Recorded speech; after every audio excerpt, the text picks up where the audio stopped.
It's our black bean soup. A bunch of artwork here that I could just show you quickly. It's not framed, but I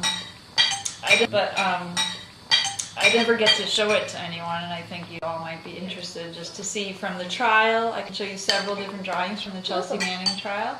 I went to every day of the Chelsea Manning trial last year. And then I have artwork from Palestine. Watercolor paintings that I started in Palestine. I went there for a month last year in the spring, April, May, on a grant to do artwork about life under occupation. And so it was just this marathon when I was there. I just went out every day doing sketches or starting watercolor paintings, and then at the end I mailed everything home. And then I've been working on it since then, so it's been a year since I've been there.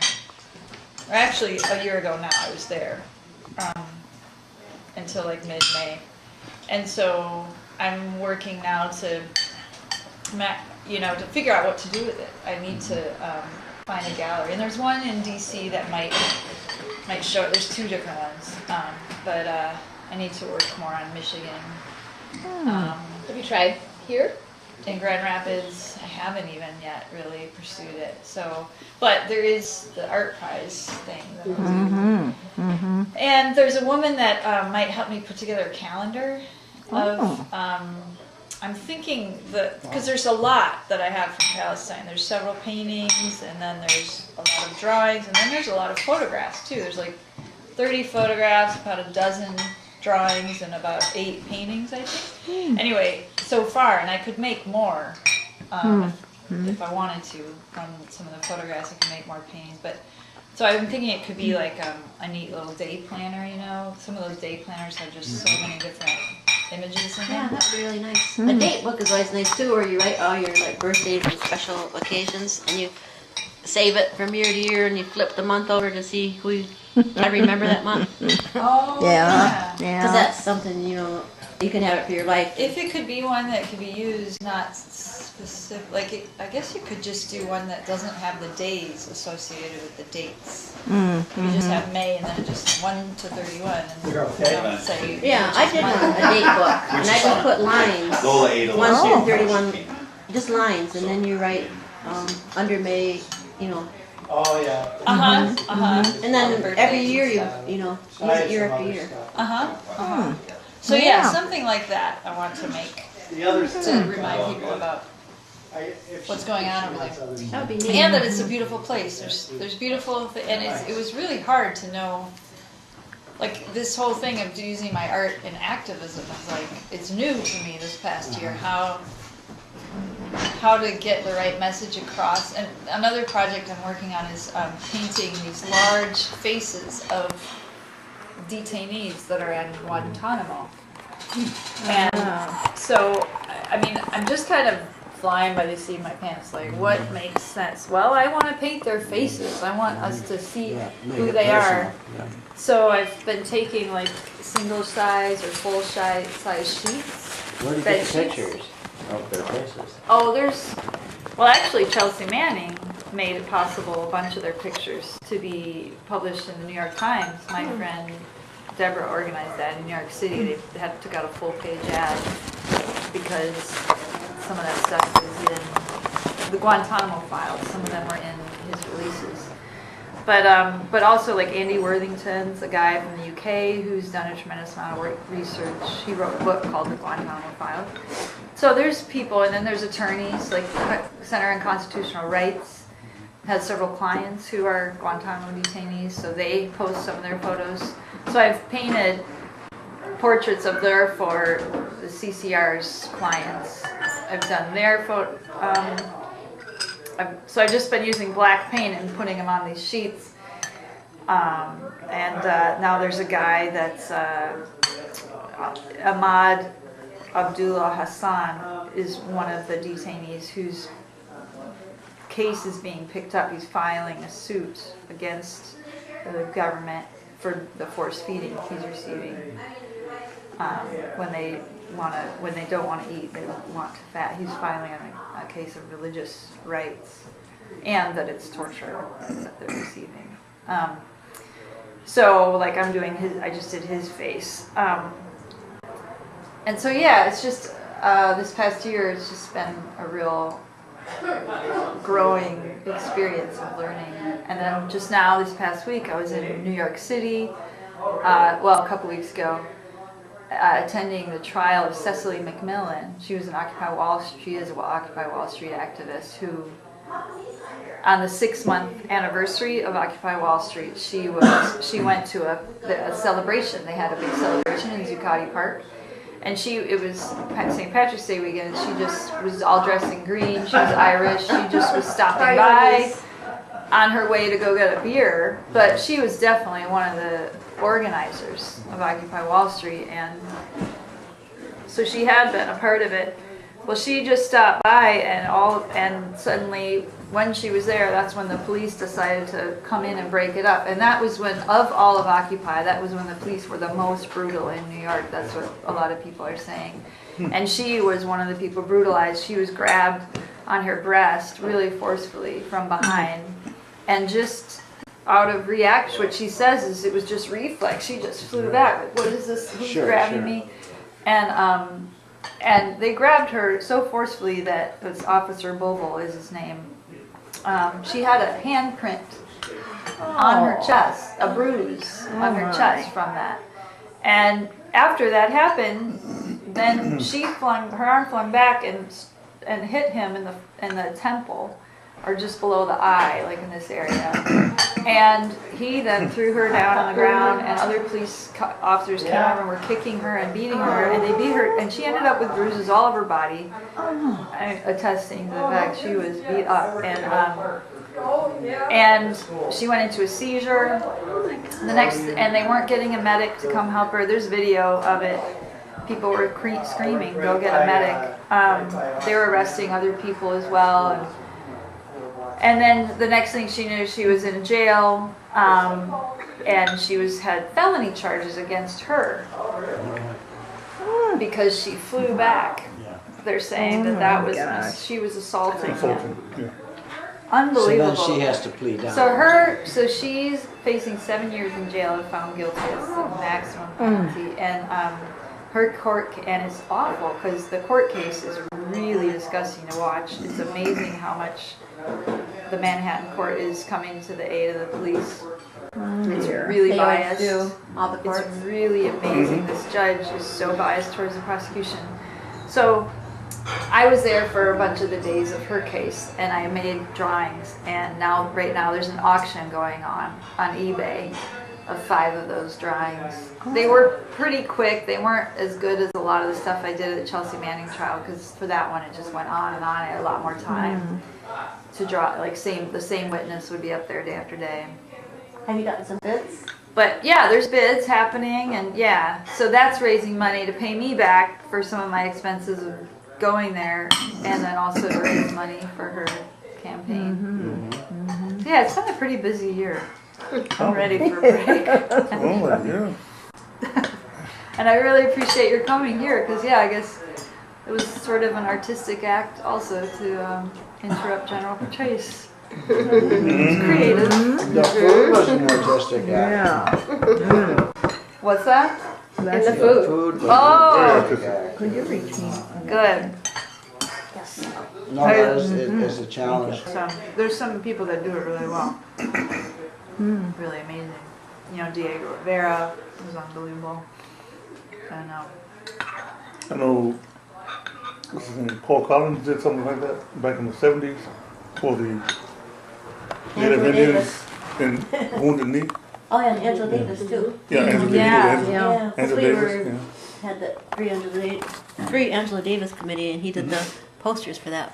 Oh, okay. Yeah. Now, did she come here?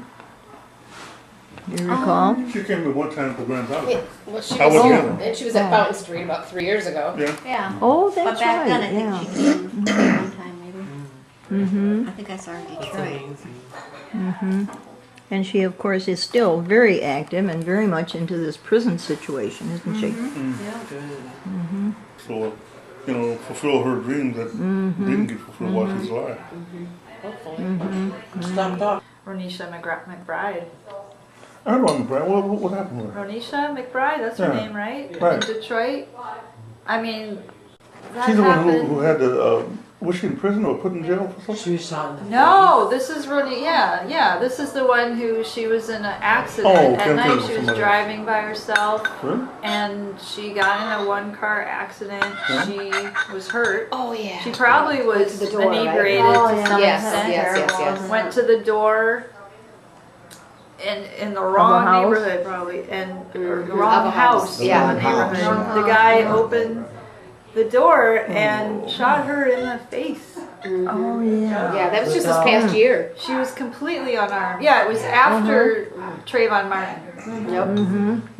And it's gotten a lot less attention than Trayvon Martin. I heard about it too. Even That- though it's unbelievable. Yeah. Yeah. Those kind of things happen. When I was doing work for Acorn in Detroit, I went up to someone's door, only 2 doors down from my grandmother used to live. I knocked on the door. It was about 4 or 5 in the afternoon. The guy came to the door with a rifle. Oh, wow. Scary. I said, "I'm only doing a survey." He said, "Go elsewhere." I said, "Okay, bye." When was it that Acorn was defeated? In 2007 or 2008. or something Oh. like that. But I worked for them in 2006. Okay. And that's shortly after Obama had left the post as a constitutional lawyer for them. Oh. Yeah. Oh man, I gotta run now.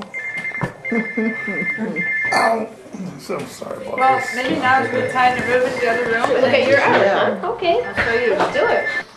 Oh, all right.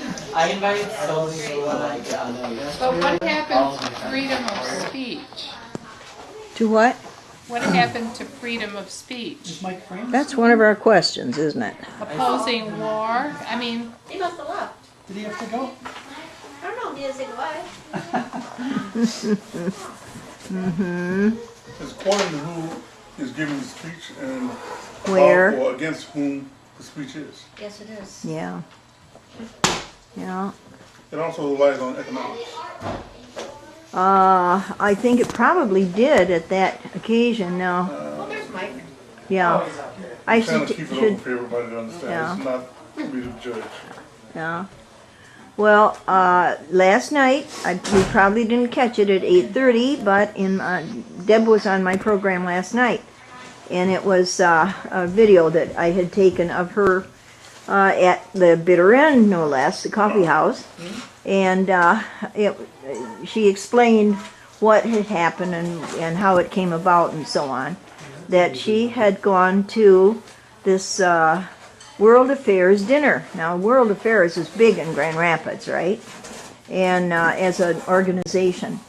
And so they had their $150 annual dinner going. And I didn't have a name tag to show that I was registered because I registered so late. yeah, They let me write my name on a name tag and just go in. yeah, Did oh, you put your real name? I did. yeah, yeah. But you didn't eat their $150 dinner. No. Okay, so can I just show you all some artwork? Well, can we finish this at least a little bit? The thing is that So here's one. Not Equity wrote it up and entitled that opposing war is not a crime, and that when you were there, that solidarity with Deb Van Poolen as she goes to her final court date, and this was written before April 15, so that it doesn't give the report on what happened in that 61st District Court. But she was arrested for standing in the DeVos Center ballroom and speaking truth to power. Quote, David Petraeus, you are a war criminal. You are responsible for the deaths of thousands of innocent men, women, and children. And then it gives a little more interruption, or at least information as the press saw it. Van Poolen interrupted U.S. war criminal, David Petraeus, as he glorified the U.S. wars in Iraq and Afghanistan at a luncheon sponsored by the World Affairs Council. Deb Van Poolen was grabbed by the arm, but stood her ground as she spoke out against the inhumanity of U.S. drone warfare that terrorizes people throughout the Middle East. Two men then escorted her out to a police car where she was arrested for trespass. David Petraeus oversaw the defeat of U.S. forces in Iraq and then the surge strategy, which I'm going to want to ask you about too, that prolonged the U.S. war in Afghanistan. Petraeus was appointed CIA director under the Obama administration, where he greatly expanded the use of U.S. killer drones in Pakistan and other countries. Petraeus is known throughout the world for horrible war crimes. General Petraeus was responsible for setting up Iraqi death squads and torture centers. And for more information, we can call Tom Burke, who is our host tonight, at 773-844-3612.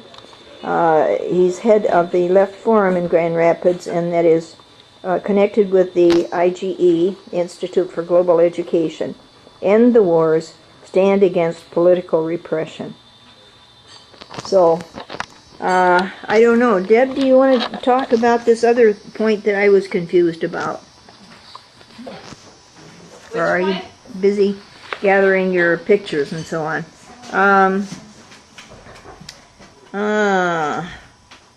What was it I was going to ask? Oh, surge strategy. What was the surge strategy? Well, Petraeus actually was asked to lead surges in both Afghanistan and Iraq. And I know it was 2007 in Iraq, was it? The surge? I think in 2007. But anyway, what they did was the soldiers were instructed to bomb, and they raided these villages that were known to be opposed to the U.S. occupation. And they were instructed to just kill indiscriminately. Oh. And so thousands of Iraqis and thousands of Afghanis, both of the surges. This is something that Petraeus was good at, killing Iraqis and Afghanis indiscriminately. He also was hired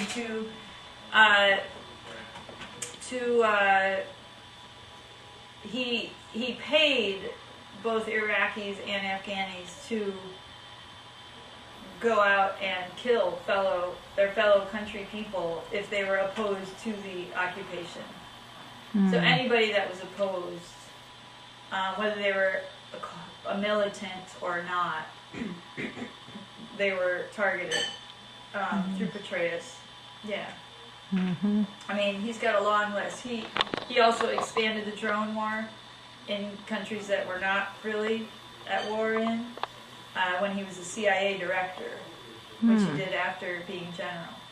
And so expanded the drone wars, especially in Pakistan.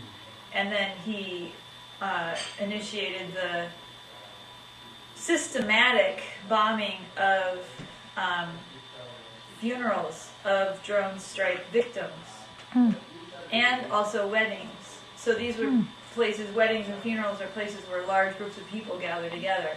So it was an opportunity to kill several people at once. And then he also instituted the double tap technique. Double tap technique is where, so a drone will fire on some people, and then there's a bunch of injured people or some dead people, and then people come in who weren't hit.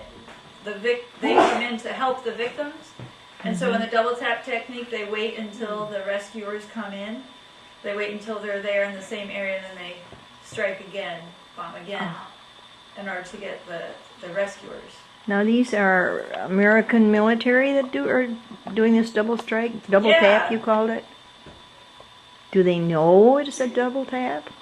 Absolutely. Yeah, drone operators are very intimate with what they're doing, actually. I mean, I've heard drone operators be interviewed and talk about how they can see blood spurting out of the arteries of the people that they strike.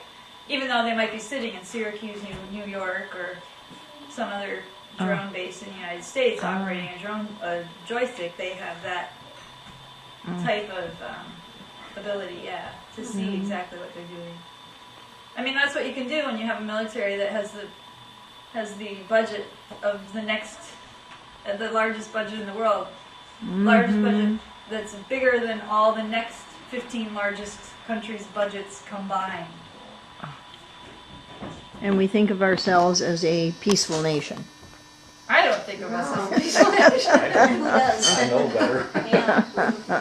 No, we have 900 military bases all over the world. Very few other countries in the world, I think of us as a peaceful nation anymore. Question, are there any military bases in the United States that are from another country or of another country? No, we would not permit it. Oh, Absolutely not. but we have 900 scattered all over the other countries in the world. Yeah. Isn't that incredible? Roman Empire. Yeah, I guess. So, can I show you some artwork? Yes, please do. So one of the people that has helped us understand more about the Iraq and Afghanistan wars is Chelsea Manning, who we now know as Chelsea Manning, but was known as Bradley Manning. And Bradley wants to be Chelsea. His whole life that was discussed during the trial, gender dysphoria. So it's a medical condition that's definitely, his military psychologist got on the stand and talked about how the fact that, yes, this is a classic case of gender dysphoria where someone absolutely needs to be the opposite gender. What does that have to do with this case? I didn't understand that. Well, I'm just saying that because I'm referring to Bradley now as Chelsea. And, But Name change. he didn't do what he did because well, it Is he actually claiming came that- up during the sentencing phase of the case because it was disturbing him so much that he was really psychologically troubled, and it was clear that he shouldn't have been there, and his own officer, his own superior, kept him because they were so in need of intelligence analysts. They were really, really in need of good ones, and he was one of the very best that they'd ever had. He was one of the best at that work, but he was psychologically disturbed. Did his officers understand how disturbed he was? Yes, but they, like Paul Adkins, so I mean, I'm not an attorney to be able to really talk about that the way that David Coons did, but during the sentencing phase, Coons was definitely arguing that his sentence should be very slight because he shouldn't have, a superior should have dismissed him. But yeah, this is Paul Adkins, who knew, and yeah, I mean, to go into all the details of the case, I don't have time right now because there's a lot. I mean, it went all summer long. But yeah. But one of the basic things was that instead of claiming that what I did was not wrong, he was trying to cop a plea and say it was wrong, but I was psychologically affected by this condition and shouldn't have been in this position to even make these decisions. He's not even saying that what he did is wrong. I mean, what's really fundamental to the whole case is that he wasn't allowed, I mean, it's very complex, but he wasn't allowed to argue motive. Like the Nuremberg principles were not allowed to be brought up, you know? He wasn't allowed to say he's reporting on war crimes, you know, that he's exposing war crimes, like Daniel Ellsberg, right?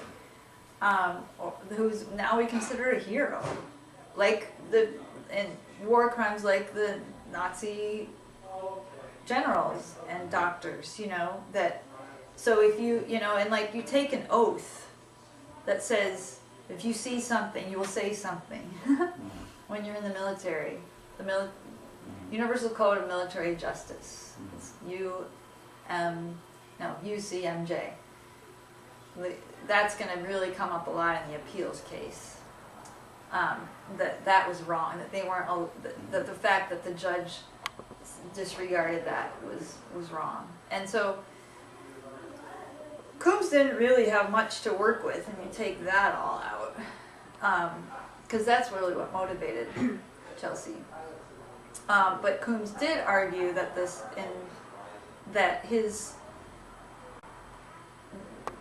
he did try to point a finger at his superiors, like Adkins, actually this guy, and this woman, Specialist Schumann, who was also a superior of his. Now, these were your drawings? Yeah. Oh, Yeah.